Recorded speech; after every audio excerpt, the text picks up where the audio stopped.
hear this, you are not alone.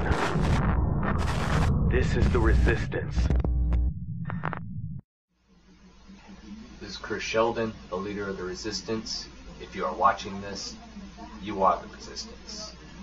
Today, I'm wanting to cover how the Resistance works and some of the things that we will be doing. I've been getting a lot of questions from YouTubers asking what we should do. Should we burn our passports, burn our social security numbers? How does the Resistance structure work? So on and so forth. First off, let me explain how this structure should work. Basically, each area all around the planet, all over the fucking place, there's pockets of resistance. There's people out there who are fighting the New World Order. What I am trying to accomplish here is to bring all of these people together in one coordinated system.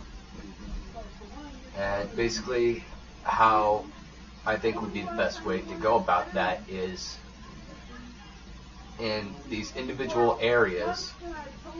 Let's just say, for the sake of argument right now, let's divide them up into states.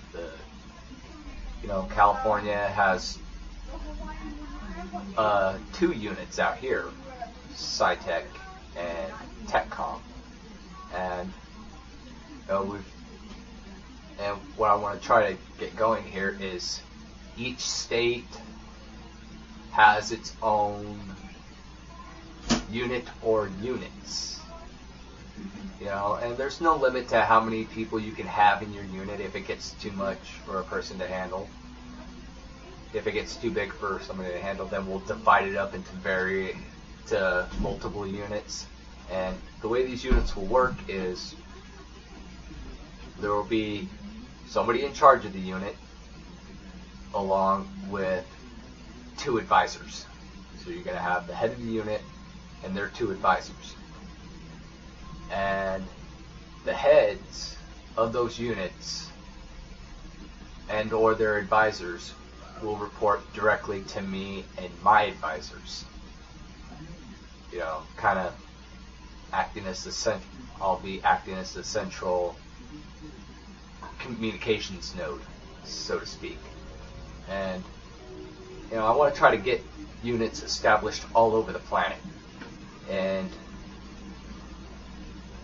when you guys get your units formed, you can have 5 people, 5,000 people. I don't care how many people you want to get. You want to form a unit, go ahead and form a unit and let me know, and we'll keep in contact and exchange information back and forth. Like I said, if the units get too big, you can branch them off into other units, place people in charge of that, and then, once there's enough units put together all over the planet, then the heads of the units will no longer report to me. They will report to an appointed area representative. So say you've got 50 units in the state of Mississippi. There will be one person who handles the activities of all of those units in that state, and then will report directly to me, and in turn I will report back to them, and they'll report back to the heads of those units. So pretty much, as you can see in the graph that I'm going to display here in a second, you have the units, which will be in charge, which will be all over the place. And the structure works, as I said, with a head of the unit and 2 advisors. And then once there are more units for me to take on by myself, then I will appoint a representative or a zone leader to take on some of that burden. They'll handle that zone, or that area, or that state, or region, whatever you want to call it. And then they will report directly to me. Now, we've got that basic system established here. I want to get into a few of the items that have been brought into question. Firstly, as to what we should and shouldn't do. First off, do not burn your passports or your social security cards. They can come in useful. Yeah, they're being used as ways to track you and whatnot, but in the need of an emergency, you might want to have something like that handy in case you have to bail out of the country or whatever. Save them for wherever you want to go, as a fail-safe, and then you can do with them whatever you want. You can sit there and shove them up Obama's ass for all I care. But don't go ahead, don't cut up your social security cards or your passports or anything, because those can come in useful. I'm not saying that they're not being used as a form of control, because they are, but a weapon is still a weapon, regardless of who's using it. You just got to start using it to your own advantage. Secondly, or thirdly, I should say, some people want to know exactly what they can do to help the resistance. Firstly, I want to point out that it wouldn't be a bad idea in various areas to set up a compound or a bomb shelter or whatever in various areas. Like, let's get a compound going in each state, why don't we?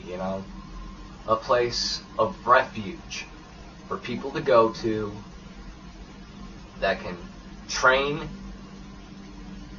where there's food and shelter and clothes and provisions stockpiled, where there's weapons stockpiled.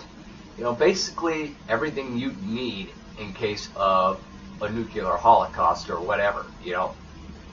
Make sure everything is covered. Like I said before, this is a war.